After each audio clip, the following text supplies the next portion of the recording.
आणि आपण पाहत आहात लोकसंदेश न्यूज। तर पाहूयात काही सविस्तर घडामोडी।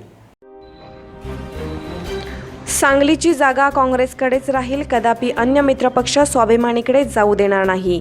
तसेच स्वाभिमानीला जागा जाणार ही केवळ अफवा आहे, असे वक्तव्य काँग्रेस आमदार व जिल्हा अध्यक्ष मोहनराव कदम यांनी केले आहे।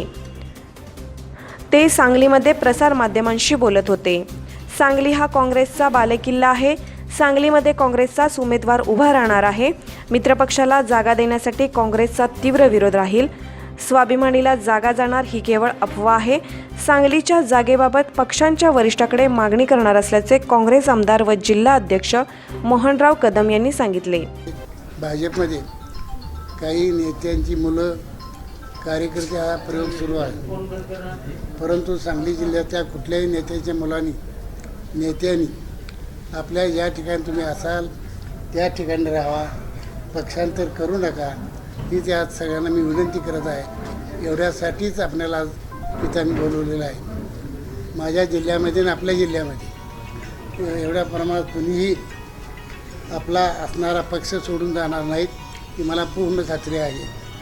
म्हणून मी त्यांना आवाहन करतो की तुम्ही राष्ट्रवादीत असा किंवा काँग्रेसमध्ये असा, ही जागा आपण सोडू नये आणि ह्या नव्या पद्धतीला बळी पडू नये अशी सर्वांना विनंती राहील। सांगली जागा जाणार आहे, काँग्रेसलाच राहणार आहे, ही काँग्रेस लढवी।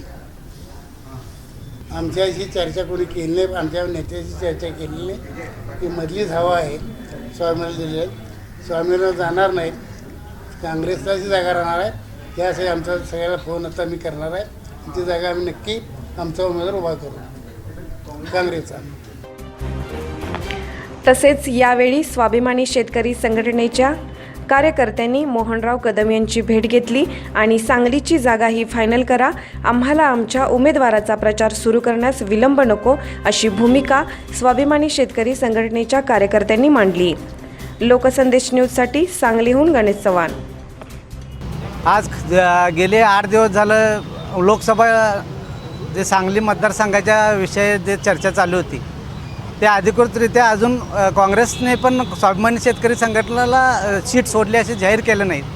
आणि एकंदरीत जो कालावधी राहिला आहे निवडणुकीचा आता अवघ्या 1 महिन्यावर येऊन ठेवला आहे, तर आमच्या उमेदवाराला ते जास्तीत जास्त वेळ मिळावा प्रचारला, यासाठी जास्तीत जास्त लवकर या सीटची घोषणा व्हावी आणि स्वाभिमानी शेतकरी संघटनेला पुढं जास्त वेळ मिळावा या विचारण्यासाठी मोहनदादांना आज मी काँग्रेस कमिटीत आम्ही देऊन भेटलो आहे। मोहनदादांनी ह्यावर 2 दिवसात याचा निर्णय घेतो असं आम्हाला आश्वासन दिलेत। यासाठी आम्ही काँग्रेस कमिटीत आज इथं आलो होतो।